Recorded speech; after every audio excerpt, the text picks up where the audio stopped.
이어지는 장외 주식 투자 열기. 어떤 투자를 할 때는 알고 시작을 해야겠죠. 하나 둘씩 기초부터 탄탄히 배워나가는 시간 가져보겠습니다. 장외 주식에 대한 모든 걸 알아가는 장외 홈런입니다. 자, 다운인베스트 이승동 대표와 함께 시각 꾸려볼게요. 어서 오세요. 네, 안녕하십니까. 네, 지난주에 저희와 함께 해주셨고요. 또 오늘 두 번째 시간을 맞이했습니다. 지난 시간 장외 주식 강의 이후에 또 많은 분들이 장외 주식을 어떻게 하는 걸까 이렇게 관심을 보여주시면서 전화도 좀 걸려오고 그랬는데요. 장외 주식, 제 주위에서도 또 저도 이렇게 관심을 가긴 하는데 어디서부터 어떻게 시작해야 될지 여전히 좀 어렵거든요. 투자 팁을 좀 주신다면요. 네, 모두가 어려워하는 게 장외 주식입니다. 맞아, 정보가 좀 없어 보여요. 네, 그렇죠. 그래서 일반적으로 장외 주식을 처음 시작할 때는 대기업 계열주라든가 또 잘하는 사람들을 모방하는 게 하나의 팁일 수 있겠는데요. 우리나라에 가장 잘하는 투자자들은 역시 기관입니다. 그래서 그 기관들은 벤처기업이나 중소기업 또는 장외 주식에 투자를 하여 많은 수익을 올리고 있는데요. 네. 그렇기 때문에 그들이 하는 방식을 따라하거나 그들이 투자를 한 종목을 병행해서 투자를 하는 것이 투자 수익을 올릴 수 있는 가장 좋은 방법이라 생각합니다. 이렇게 모방 투자를 통해서 네. 차츰차츰 배워나가면 실패를 줄일 수 있다고 생각을 합니다. 맞아요. 일단 돈을 움직이는 사람들, 돈에 가장 관심이 많은 이들이 어디로 어떻게 가는가를 살펴보는 게 또 중요한 팁이 될 수 있다 이야기 주셨습니다. 그럼 저희는 오늘 어떤 이야기 나눌까요? 본격적인 주제부터 좀 확인을 해보겠습니다. 열어보시죠. 성공적 IPO 기업을 찾아서, 약간 니모를 찾아서 이런 느낌인데, 장외 주식 투자하기 전에요. 그럼 앞서 성공적인 사례 등을 좀 살펴보면 조금 더 쉽게 이해가 되고 관심도가 올라갈 것 같은데요. 잘 상장시킨 사례 어떤 게 있을까요? 네, 과거에 상장했던 회사의 진행 상황이라든가 그때그때 주가 추이를 보면 많은 도움이 되겠는데요. 네. 그래서 최근 10년 동안 가장 핫했던 내추럴 엔도텍이라는 주식이 있습니다. 예를 들면 많은 뉴스에도 나오고 그랬었는데요. 네. 이 회사가 13년 10월 31일 날 상장을 했었는데요. 주식이 시장에 나온 지는 그 전에 훨씬 전이 한 6년 전, 8년 전에 이게 계속 1,000원에서 4,000원대에 그만하게 거래가 되고 있었습니다. 네.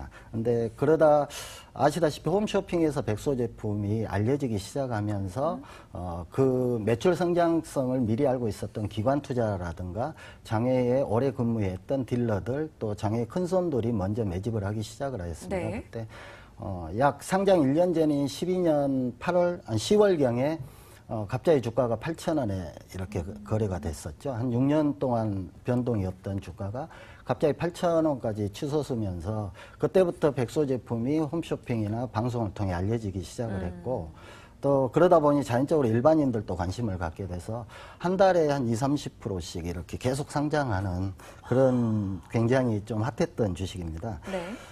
그래서 상장 발표가 13년 4월경에 발표가 났었는데 그 당시에 약 3만 원에 거래가 됐었죠. 그러니까 약 5개월 사이에 한 4배 정도 뛰었던. 1,000원, 4,000원에서 8,000원을 거쳐 3만 원까지요. 네네, 그렇습니다. 네.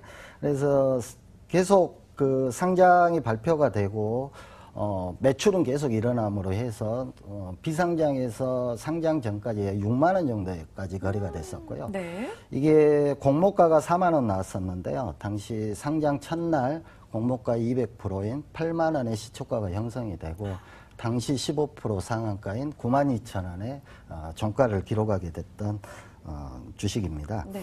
그래서 그 다음날 약 한 달 동안 상한가였던 걸로 기억이 나는데. 예. 네. 그래서 11만 원까지 이게 치솟았던 기억이 나는데요.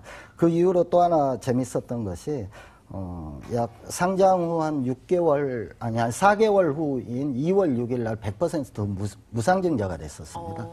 네, 당시 11만 원 정도였던 주가가 100% 무상증자가 됐고 그게 무상증자 상장하는 날 약 절반가로 떨어졌었는데요. 네. 그게 다시 10만 원까지 치솟았을 때는 한 달이 채 안 걸렸었죠.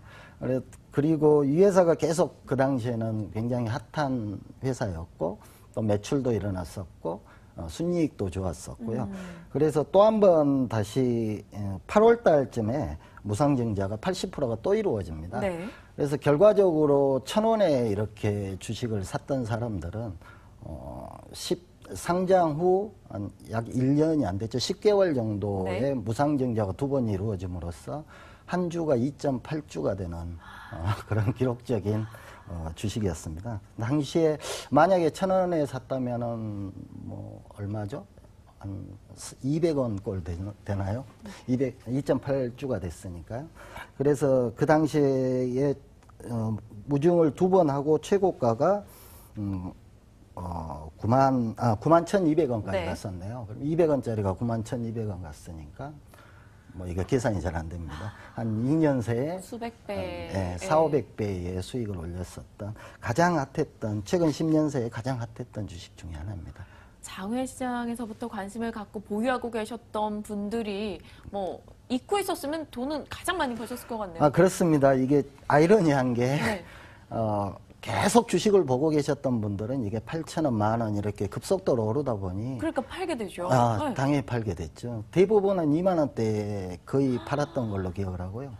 이제 제 고객 중에 한 2분 정도가 네. 한 분은 주식을 본인이 보유하고 있는지를 몰랐어서 어머나. 상장 후에 어느 날 보니까 네. 계좌에 이렇게 매덕이 이렇게 찍혀 있었던 그런 기억이 있고요. 또 한 분은 이민을 가셨는데 네. 미국으로 이민을 가셨는데 그쪽에서 이걸 매도를 하려고 하니까 그 당시에 이제 저는 미국 법을 잘 모르겠습니다. 네. 약 40% 정도의 세금을 낸다고. 그래서 그 당시에 못 팔고 그냥 내버려 뒀는데. 내버려 뒀었는데 이게 그냥 최고가에 그때 팔았었죠. 그분이 그 당시 제가 알고 있기로 한 100억 이상 이렇게 했던 걸로 기억을 하고 있습니다. 세금에 고마워해야 하는 네, 일이 그렇죠. 생기셨네요. 그렇습니다. 내추럴 엔도텍 뭐 많이들 기억하고 계실 거예요. 근데 저희는 상장 이후의 움직임을 주로 기억을 하는데 비상장 회사일 때부터 좀 흐름을 봤다면 그 상승률은 정말 말할 수 없이 놀랍습니다.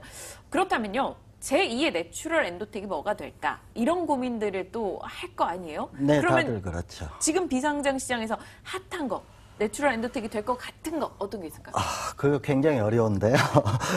내추럴 엔도텍 같은 경우는 중소기업으로서 굉장히 오랜 기간 동안 여러 준비를 했었고요. 네. 그런 기업이 지금 제가 방송에서 말씀드리기는 조금 애매한 기업들이 제법 있는데 네. 일단 시작한 지가 얼마 안 되신 분들은 아무래도 처음에 말씀드렸다시피 대기업 위주의 주식을 좀 보는 게 바람직할 것 같습니다. 그래서 오늘 준비한 기업은 현대오일뱅크입니다. 현대오일뱅크. 예, 예. 네.